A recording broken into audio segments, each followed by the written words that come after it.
Well, way back on December 13th, Bishop Cunningham officially opened the Holy Door of Mercy here in the Cathedral to inaugurate the Year of Mercy proclaimed by Pope Francis. And I'll have to say, since that time, I've seen hundreds and hundreds of people coming through that holy door.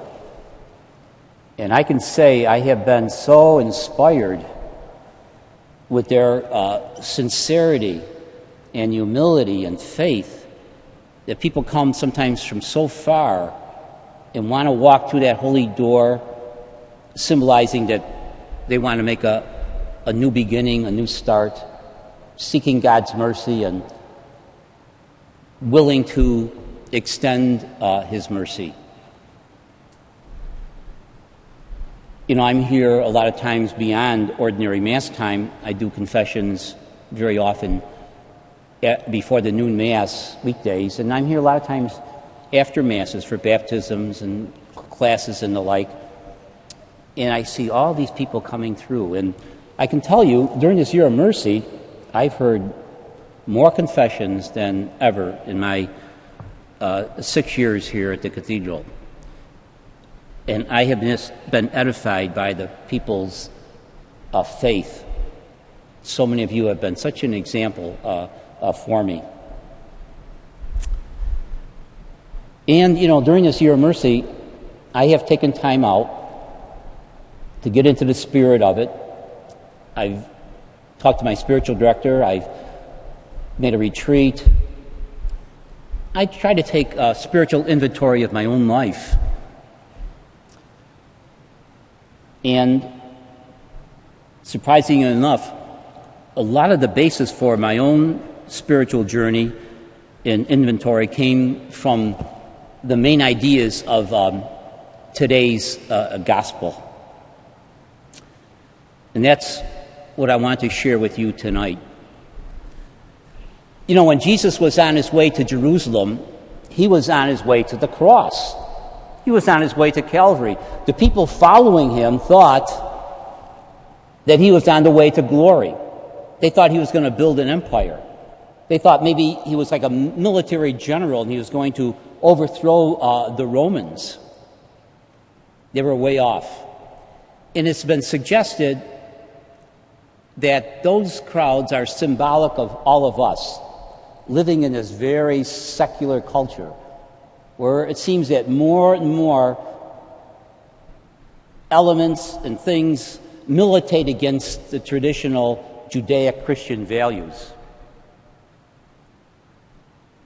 Someone said the basis of all of our problems today is that we live in a culture of disrespect where people just simply do not respect each other. Interesting idea. And so we live in this secular world, and you know it's so difficult. And it seems just like the days of Jesus. People are desperately looking for a leader, a shepherd, one as described by Monsignor Cordier last week. Someone who give us a purpose, someone who give us a direction, a reason for living, a reason for giving respect. Well, in the most vivid way possible, very straightforwardly, Jesus told the person who would follow him that he was not on the way to worldly power or material gain or glory.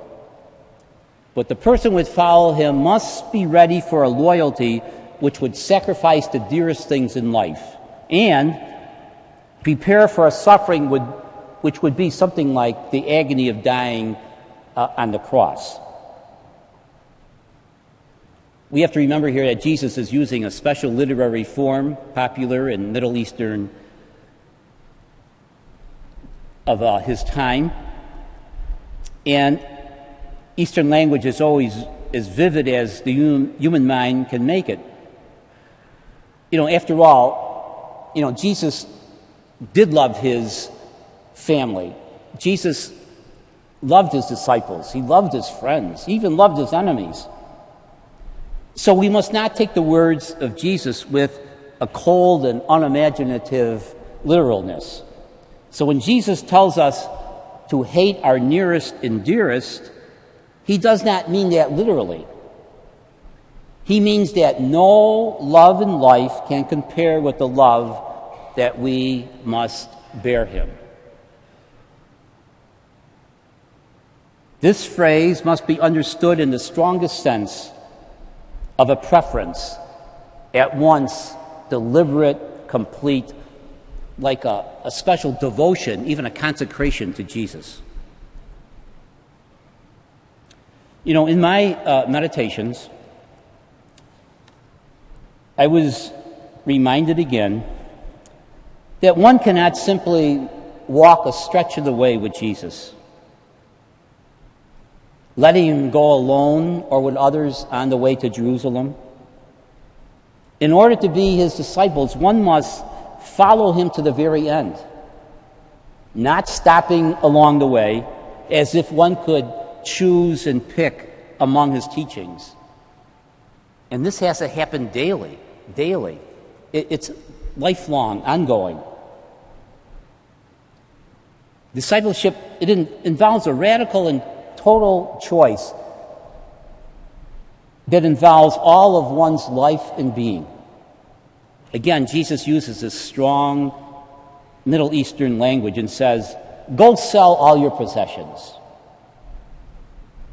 Of course, he does not mean voluntary poverty or voluntary destitution, but at least to be ready to share with others one's material, intellectual, and spiritual goods. At least to be ready to do that. Have that attitude that would be countercultural.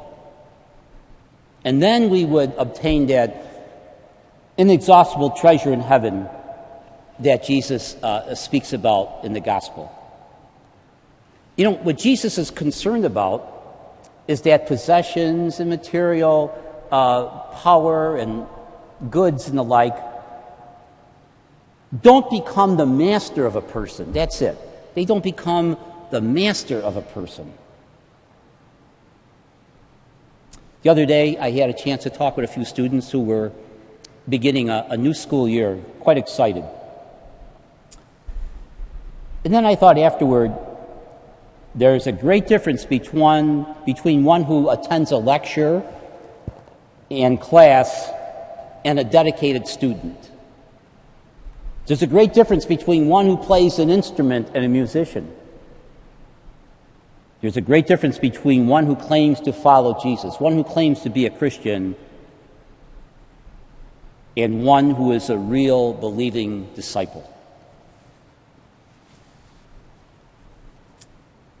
Having said all that, if we are daunted by the demands of Christ, as I am so often, let us remember that we are not left to fulfill them alone.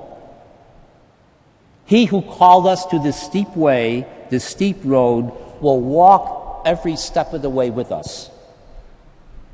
He will be there at the end of time to meet us. I love this quote from St. John's Gospel. It says, "I will not leave you orphaned." I have to think of that often. I will not leave you orphaned. Don't be afraid. Don't be afraid. You are made for eternity, and I will take you where you want to go, where you have to go. Trust me, I'll take you by the very fastest way possible. Be comforted, Jesus tells us. Let my rules guide you. Just see how I have guided the saints, the prophets, the apostles, my mother Mary. And don't forget, we also have the Holy Spirit who is given to us, and the grace to hold fast to the end. Yep, I'm daunted by the demands of Christ. I find discipleship very, very difficult. To be a true disciple, to give one's life and very being to Jesus. But then I remember what Jesus says, "Behold, behold, I am with you all days, even until the end of time."